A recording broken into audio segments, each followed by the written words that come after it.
సంవత్సరాల తరబడి ఎన్ని మందులు వాడినా మీ మోకాల నొప్పులు తగ్గట్లేదా? ప్రాణ పెయిన్ క్లినిక్ లో అత్యాధునిక చికిత్స. కోల్కతాలో జరిగిన ఈ ఇన్సిడెంట్ లా అసలు ఏం జరిగింది అని ఒక రీసెర్చ్ లో భాగంగా నేను ఈ రోజు ఈ సీల్దా కోర్ట్ కి వచ్చిన. ఇక్కడ ఈ కోర్ట్ లా ఇద్దరు అడ్వకేట్లని కలవడం జరిగింది. అందులో ఒక ఆవిడ పేరు కవితా సర్కార్ అండ్ సౌరవ్ బెనర్జీ అని చెప్పేసి, వీళ్ళిద్దరూ కూడా లీగల్ ఎయిడ్ అడ్వకేట్స్ అనమాట. అంటే బేసిక్గా లీగల్ ఎయిడ్ అడ్వకేట్స్ అంటే ఏంది అంటే, సింపుల్గా చెప్పాలంటే ఇప్పుడు ఎప్పుడైతే ఎవరైతే వ్యక్తి అఫోర్డ్ చేయలేని ఉంటారో, అంటే వాళ్ళు పైసలు పెట్టుకొని ఒక ప్రైవేట్ లాయర్ని పెట్టుకోలేరో, అప్పుడు కోర్టే ఆ వ్యక్తికి లాయర్స్ని ఇవ్వడం జరుగుతుంది వాళ్ళ తరఫున వాదించడానికి. సో ఆ విధంగా వీళ్ళిద్దరిని కూడా అపాయింట్ చేయడం జరిగింది. దాంట్లో ఎవరైతే సౌరవ్ బెనర్జీ గారు ఉన్నారో ఆయన సీనియర్ లాయర్ అనమాట.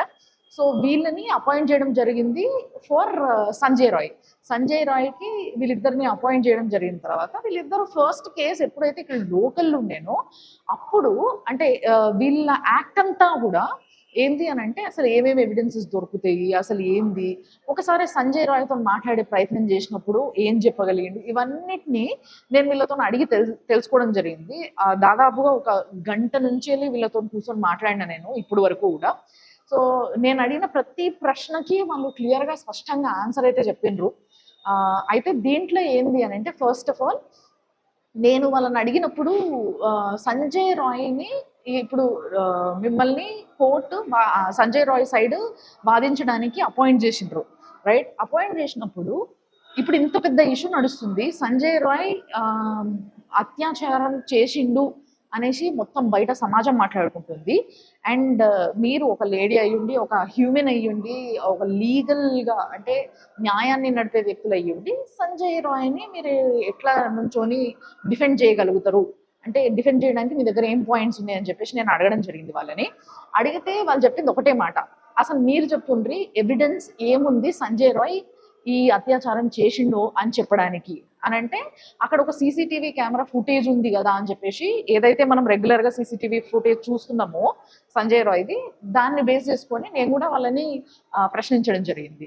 సో వాళ్ళు చెప్పింది ఒకటే మాట, సరే ఏదైతే ఫుటేజ్ చూసిర్రో అది అక్కడ ఆయన అనుమానాస్పదంగా తిరగడము అనేది ఒకటి చూసిండ్రు, అంటే దాంట్లోకి వెళ్ళడము చూసిండ్రే తప్పితే దాంట్లో రావడము, అండ్ ఇంకొకటి ఏంది అని అంటే ఆయన అత్యాచారం చేసిండు అనడానికి పోస్ట్మార్టం రిపోర్ట్లో కూడా ఎటువంటి ఎవిడెన్సెస్ లేవు.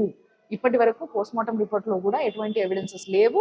కంప్లీట్గా పోస్ట్మార్టం రిపోర్ట్ని కూడా ట్యాంపరింగ్ చేసిండ్రు అన్న విషయం కూడా మీ మీడియానే చెప్తుంది కాబట్టి మీకు తెలిసి ఉండాలి.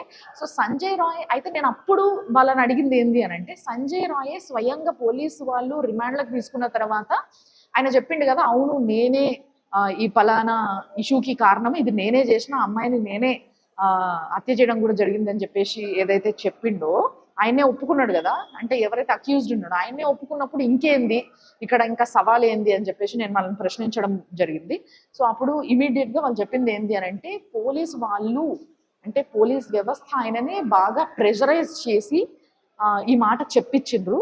అందుకోసమే ఆయన తర్వాత ఇమీడియట్గా ఎన్నిసార్లు మాట్లాడినా ప్రస్తుతం కూడా ఎవరు వచ్చినా కూడా ఆఖరికి ఫుడ్ ఇవ్వడానికి జైల్లో ఏ సెల్ అయితే ఆయన ఉన్నాడో ఆ సెల్లకి ఫుడ్ ఇవ్వడానికి ఎవరైనా వచ్చినా కూడా, ఆయన ముందు నుంచి ఎవరైనా పోతున్నా కానీ, ఎవరైనా ఆఫీసర్స్ కానీ, సిబిఐ వాళ్ళు కానీ, లేకపోతే ఈ పలానా ఈ అడ్వకేట్స్ ఎవరైతే నేను ఇప్పుడు ఎవరితోనైతే మాట్లాడినానో వాళ్ళిద్దరు కానీ ఎవరు ఆయన కలవడానికి పోయినా కూడా ఆయన చెప్పింది ఒకటే మాటనంటే, తర్వాత నాకు ఎటువంటి పాపం తెలియదు, నేను ఏమీ చెయ్యలేదు, నన్ను కావాలని ఇలా ఇరికియడానికి ప్రయత్నిస్తున్నారు, కావాలని ఇరికిస్తున్నారు, ముందుగా నా పేరు అందులో పెట్టడానికి నన్ను హైలైట్ చేసి అంటే నా మీదకి కంప్లీట్గా కేసు తిరిగేలాగా చేస్తున్నారు అని చెప్పేసి సంజయ్ రాయ్ చెప్తున్నాడు.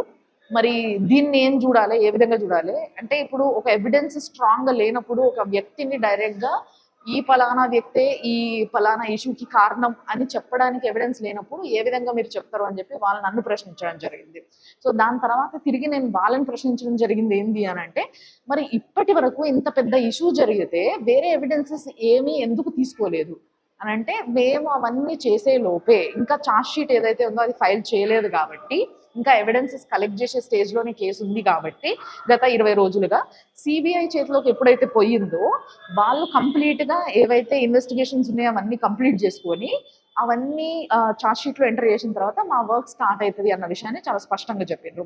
అండ్ ఇంకో విషయం ఏంది అని అంటే, ఏదైతే పాలిగ్రాఫ్ అనే ఒక ప్రొసీజర్ జరుగుతుందో మీరు అందరికీ తెలిసే ఉంటుంది, సినిమాలలో కూడా మనం చూసినాము. పాలిగ్రాఫ్ అంటే నథింగ్ బట్ లై డిటెక్టర్ లాగా అనమాట. వీళ్ళు ఒకవేళ అబద్ధం చెప్తున్నట్టయితే వాళ్ళ ఏదైతే బ్రెయిన్ ఫ్రీక్వెన్సీస్ ఏవైతే ఉంటాయో అది కొంచెం మారుతూ ఉంటాయి. దాన్ని బట్టి వీళ్ళు అబద్ధం చెప్తున్నారు, నిజం చెప్తున్నారు, ఆలోచించి చెప్తున్నారు, డైరెక్ట్ అడగంగానే చెప్తలేరు అనే దాన్ని బేస్ చేసుకొని వాళ్ళు చెప్పేది కరెక్టా కాదా అని చెప్పి డిసైడ్ చేసి ఒక రిపోర్ట్ రాసుకోవడం జరుగుతుంది. కానీ వీళ్ళు ఆల్రెడీ ఒక మెడికల్ ఫీల్డ్ ఉన్నారు. సంజయ్ రాయన్ కానీ లేకపోతే సందీప్ ఘోష్ కానీ అంటే ప్రిన్సిపల్ కానీ వీళ్ళందరూ మెడికల్ ఫీల్డ్ ఉన్నారు, డాక్టర్స్ కూడా. సో అంటే ఈ సంజయ్ రాయ్ డాక్టర్ కాకపోయినా కూడా ఈయనకి ఎవరితోనైతే బాగా అనుబంధం ఉందో ప్రిన్సిపల్ సందీప్ ఘోష్ అనేటైన ఆయన కానీ మంచి డాక్టర్ ఆయన ఆల్రెడీ. సో వీళ్ళందరూ డాక్టర్ ప్రొఫెషన్లో ఉన్నోళ్ళు కాబట్టి వాళ్ళు ఒక మెడిసిన్ తీసుకోవచ్చు. There may be a medicine, ఏదైనా ఒక మెడిసిన్ కూడా ఉండొచ్చు. ఏంది అని అంటే ఈ మెషిన్ని కూడా ఇన్ఫ్లుయెన్స్ చేయగలిగేది, అంటే దీన్ని మ్యానిపులేట్ చేయడానికి. బేసిక్గా ఏంది అంటే ఆ మెడిసిన్ వేసుకొని పోయి వాళ్ళు అక్కడ కూర్చొని వాళ్ళు చెప్పితే ఇట్లా చెప్పలేము అనేసి చెప్పడం జరుగుతుంది. అంటే ఇప్పుడు ఫర్ ఎగ్జాంపుల్ అది సంజయ్ రాయ్ విషయంలో జరగకపోవచ్చు, బట్ సందీప్ ఘోష్ని అయితే 24 hours ముందు ఎప్పుడైతే తీసుకుపోయారో ఆయన డాక్టరే కాబట్టి ఆయన టాబ్లెట్ వేసుకొని పోయి కూర్చొని చెప్పుండొచ్చు. అప్పుడు అది నిజమో అబద్ధమో మనకి ఎట్లా తెలుస్తుంది? సో పాలిగ్రాఫ్ని కూడా కంప్లీట్గా నమ్మడానికి లేదు అన్న విషయాన్ని అడ్వకేట్స్ అయి ఉండి వాళ్ళే చెప్పడం జరుగుతుంది. మరి నెక్స్ట్ ఏంది, ఏ విధంగా చేయబోతున్నారు, అసలు ప్రొటెస్ట్ పైన మీ ఉద్దేశం ఏంది అని నేను వాళ్ళని అడిగితే వాళ్ళు ఒకటే మాట చెప్పిండ్రు నాకు. ఏంది అని అంటే, ప్రొటెస్ట్ చేస్తున్నారు, చాలా మంచి విషయం. మమ్మల్ని మా పెద్దలు అంటే మా అఫీషియల్స్ ఎవరైతే ఉన్నారో మమ్మల్ని ఈ కేసులో సంజయ్ రాయ్ సైడ్ మాట్లాడమని చెప్పి అపాయింట్ చేసినప్పటికీ అక్యూజ్డ్ ఎవరో నిజంగా కరెక్ట్గా ఆ వ్యక్తికి శిక్ష పడాలనే మేము కూడా అనుకుంటున్నాం. అది సంజయ్ రాయ్ అయినా సరే ఎవరైనా సరే న్యాయం ముందు ఎవరికైనా న్యాయదేవత సమానమే అని చెప్పి వాళ్ళు మాట్లాడుతున్నారు. అయితే ఇక్కడ వాళ్ళు నోట్ చేస్తున్న ఒక పాయింట్ ఏంది అని అంటే, ఫస్ట్ ఆఫ్ ఆల్ బయట జనాలు మీడియా కావచ్చు లేకపోతే మామూలు పబ్లిక్ కావచ్చు ఏదైతే వీడియో బయట వైరల్ అవుతుందో దాన్ని పట్టుకొని ఈయన వేసిండు ఆయన వేసిండు అని చెప్పేసి మాట్లాడుకుంటున్నారు, దాన్నే వైరల్ చేస్తున్నారు. ఇదే నడుస్తుంది తప్పితే, కానీ నిజంగా మీరు అడగాల్సిన అస్సలు క్వశ్చన్ ఏంది అని అంటే, అసలు ప్రొటెస్ట్ చేయాల్సింది దేనికోసం అంటే, గత 12 గంటలుగా ఆ ఇష్యూ జరగడానికి ముందు అట్లీస్ట్ 12 hours ముందు నుంచి అయినా సేమ్ సీసీ కెమెరా నుంచి ఫుటేజ్ అడగండి. ఫస్ట్ ఆ ఫుటేజ్ బయటికి రివీల్ చేయమని చెప్పి ప్రొటెస్ట్ చేసుంటే మాకు కూడా చాలా విషయాలు తెలిసేది, మా పని కూడా చాలా ఈజీగా అయ్యేది అని చాలా స్మార్ట్గా ఆన్సర్ చెప్పారు వాళ్ళు. బట్ వేరే ఏదేమైనా కానీ ఒక తీరిక అది కూడా మనం పాయింట్ కన్సిడర్ చేయాల్సిన పాయింటే అది. ఎందుకంటే ఒక్క చిన్న సీసీటీవీ కెమెరా ఫుటేజ్ ఏదైతే ఉందో దాన్ని పట్టుకొని మనము మాట్లాడుతున్నాము అనేది వాళ్ళ మెయిన్ పాయింట్. బట్ మిగతావి ఏవైతే ఉన్నాయో అన్నీ కూడా ట్యాంపరింగ్ చేయడం జరిగింది అనేది మాత్రం చాలా స్పష్టంగా చెప్పిండ్రు. అయితే నేనన్నా ట్యాంపరింగ్ చేయడం జరిగినప్పుడు ఎవిడెన్సెస్ కింద ఏవైతే కలెక్ట్ చేసారో అక్కడ ఈ సంజయ్ రాయ్ది ఇయర్ ఫోన్ పడిపోయి ఉంది అని చెప్పేసి అన్నారు కదా.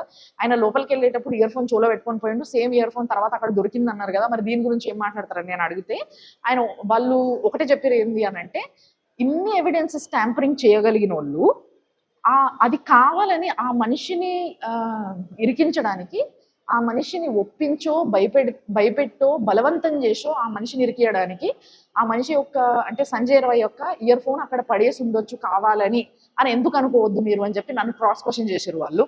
సో ఇది కూడా జరిగింది. అండ్ దాని తర్వాత మరి నెక్స్ట్ ఈ కేసు ఎప్పుడు వరకు ఏం జరగబోతుంది అని అంటే, ఏదైతే సిబిఐ ప్రొసీజర్లో ఉందో ఈ సిబిఐ ప్రొసీజర్లో ప్రతి ఒక్కరిని పిలవడం జరుగుతుంది. వాళ్ళపైన ఈ పాలిగ్రఫీ అనే ప్రొసీజర్ జరుగుతుంది. కొంతమంది ఇంటెన్స్ పైన, కొంతమంది నర్సుల పైన, వీళ్ళందరి పైన కూడా. అయితే నేను ఇక్కడున్న మన కవితా సర్కార్ మ్యామ్ని నేను అడిగింది ఏంది అని అంటే, మీకు తెలిసినంత వరకు ఇన్సిడెంట్ జరిగిన రోజు ఆవిడ నాకు చెప్పింది ఏంది అని అంటే, 4 o'clock ఆ ప్రాంతంలో ఈ సంజయ్ రాయ్ అనే వ్యక్తి ఒక మనిషి పడిపోయి ఉండడం నేను చూసిన. ఈ విషయం తర్వాత సిబిఐ విచారణలో ఆయన చెప్పడం మొదలుపెట్టిండంట ఈ విషయాలన్నీ కూడా. అక్కడ పడిపోవడం చూసినా, కానీ నాకు భయం వేసి నేను పారిపోయి వచ్చేసిన, నాకు ఏం చేయాలో అర్థం కాక. బట్ ఎవరికి నేను చెప్పలేదు, ఇట్లా అక్కడ ఒక అమ్మాయికి ఈ పరిస్థితిలో పడింది అన్న విషయం ఎవరికి చెప్పలేదు అని చెప్పేసి ఆయన చెప్పిండంట. దాని తర్వాత మరి ఎవరు మొట్టమొదట అసలు బాడీని చూసింది అని అంటే ఎవరో సెక్యూరిటీ గార్డ్ చూడడం జరిగింది అని చెప్పేసి చెప్పిండ్రు. అండ్ దాని తర్వాత ఆ అమ్మాయి ఇన్సిడెంట్ ఎప్పుడు జరిగిందో తెలియదు, correct time maybe 2 o'clock 3 o'clock మధ్యలో జరుగుండొచ్చు. బట్ 4 గంటలకి సంజయ్ రాయ్ చూసిండు అని అంటే తర్వాత ఈ నెక్స్ట్ 2 hours లా చాలా మంది చూడడము, ఒకరినొకరు పిలవడము, అందరు వచ్చి చూడడము, స్టాఫ్ వాళ్ళు వీళ్ళంతా వచ్చి చూడడం, ఇదంతా జరిగిన తర్వాత 6 o'clock కి అంటే 4 గంటలకి సంజయ్ రాయ్ చూసినట్టు నిజమైతే, లేదా 4 గంటలకి సంజయ్ రాయ్ అటెంప్ట్ చేయడం నిజమైనా కూడా 6 గంటలకి స్టాఫ్ మెంబర్స్ ఎవరైతే చూసిర్రో 5-6 గంటలకి అప్పటికి కూడా ఆ అమ్మాయి ఇంకా బతికే ఉందంట. 6 గంటలకి ఆడపిల్ల కొట్టుమిట్టాడుతుంటే సావు బతుకులల్లా ఆ పిల్లని ఎమర్జెన్సీ వార్డ్కి తీసుకుపోయి బతికిచ్చే ప్రయత్నం చేసిండ్రంట. బట్ ఆ అమ్మాయి బతకలేదు.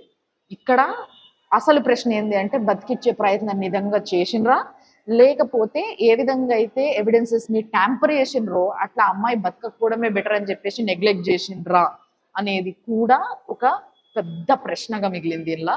అండ్ దాని తర్వాత ఆ అమ్మాయి బతకకపోగా ఆ అమ్మాయిని తీసుకుపోయి 3rd floor లో ఇన్సిడెంట్ జరిగితే ఎమర్జెన్సీ వార్డ్ నుంచి డైరెక్ట్ 4th floor కి తీసుకుపోయి అక్కడ మళ్ళీ పండబెట్టడం జరిగిందంట.